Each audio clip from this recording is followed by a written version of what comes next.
do candy skull makeup.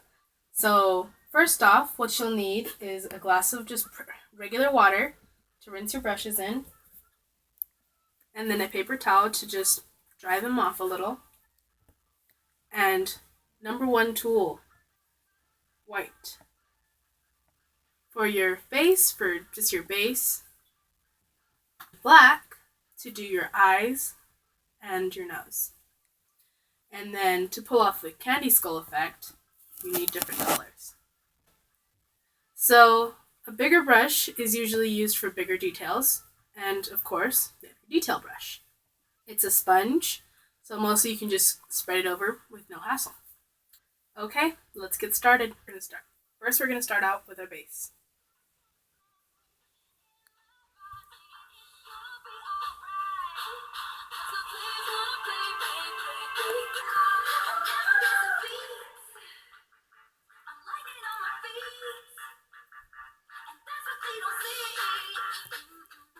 So you usually just want to be able to get a really good spread on it, not too clumpy, but sometimes you encounter the problem of it wearing off. Usually what you want to do there is just apply a little bit more paint.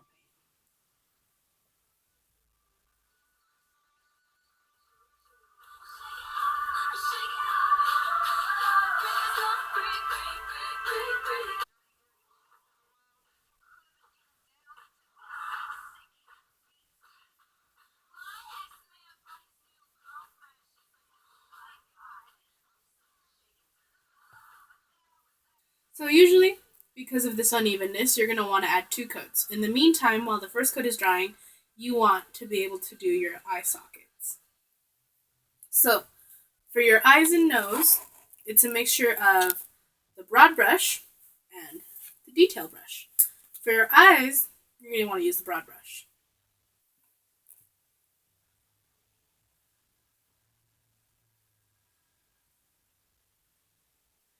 First, you want to start out with just painting your eyelids so that you can just get a good idea of where that would be. You can't just edit.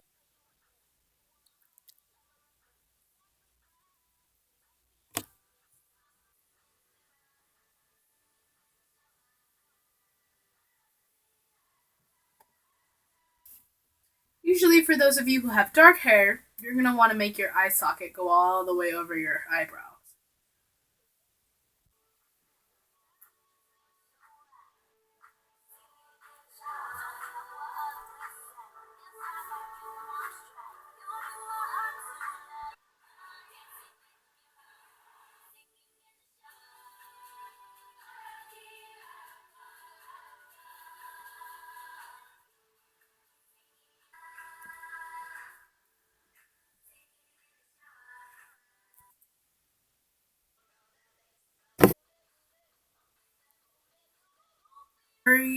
If you encounter problems with trying to even out your eyes, it's natural. Okay, so before you head on to the nose, you want to make sure that you get your second coat on so that everything looks evened out. So usually you want to get the lips to give it effect of being a full skull, but that's up to you. Okay, so we're going to start the nose.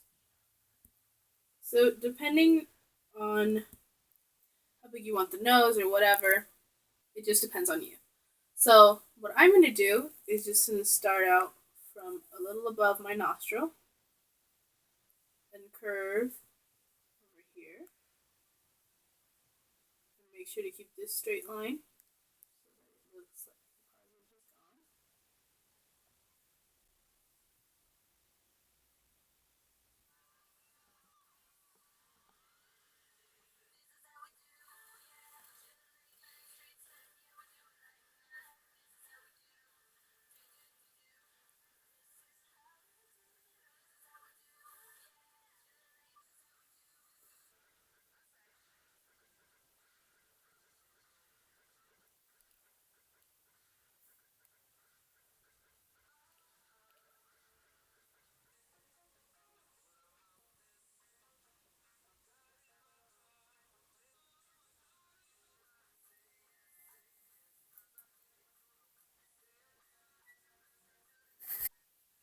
Now, as you can see, this isn't totally black. Right now, it's kind of a grayish charcoal.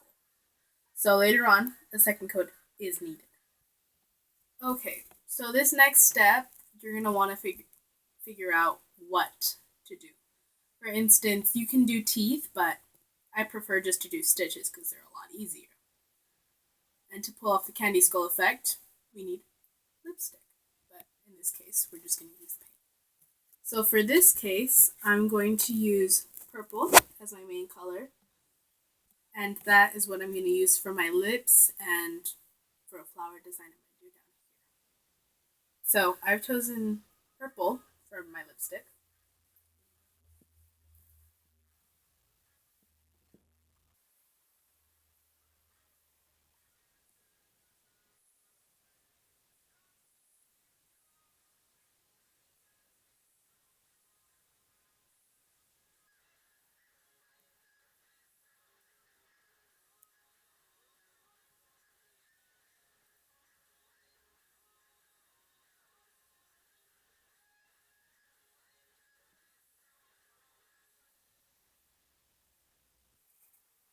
Okay, so now that I'm done with my lips, I'm going to move on to the stitches that I'm going to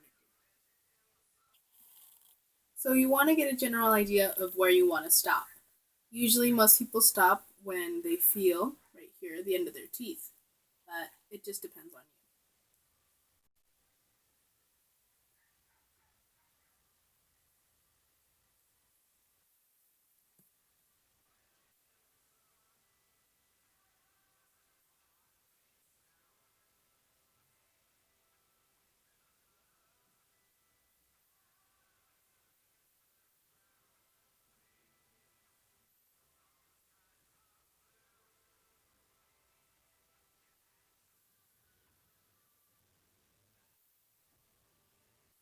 Okay, so usually we have a flower design either in the forehead or on the chin.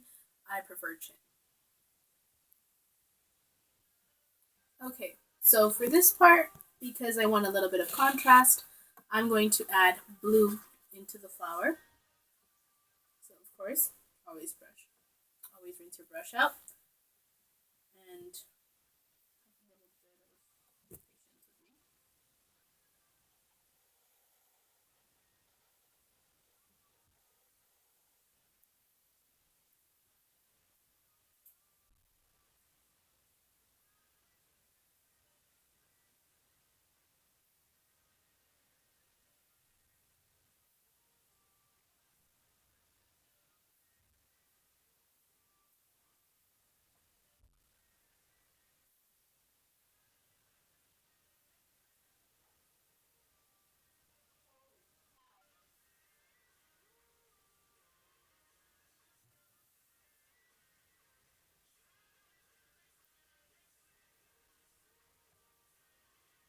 so usually what you want to do is lighten up a little bit of each section.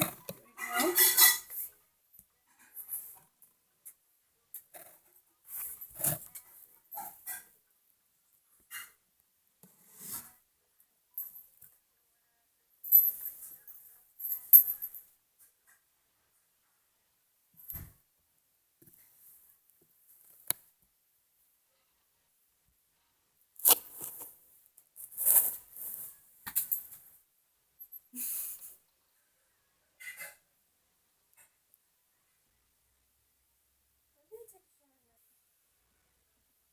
So now I'm going to do the outline on each of the petals and then align through.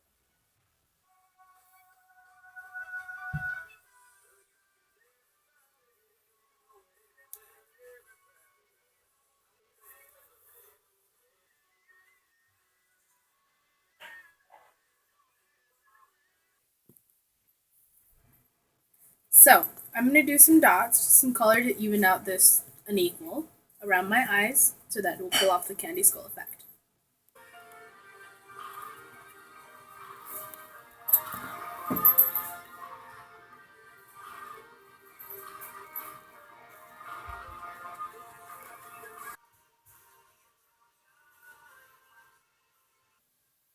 So now I'm just going to put the final dots and then later, as my last step, I'll just outline them.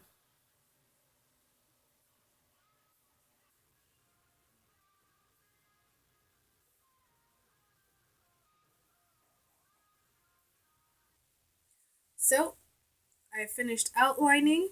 I have this lipstick, I have the flower, and my stitches are okay to say the least. Here's the finished product. Have fun. Creative. It's your own thing. And this is Amy.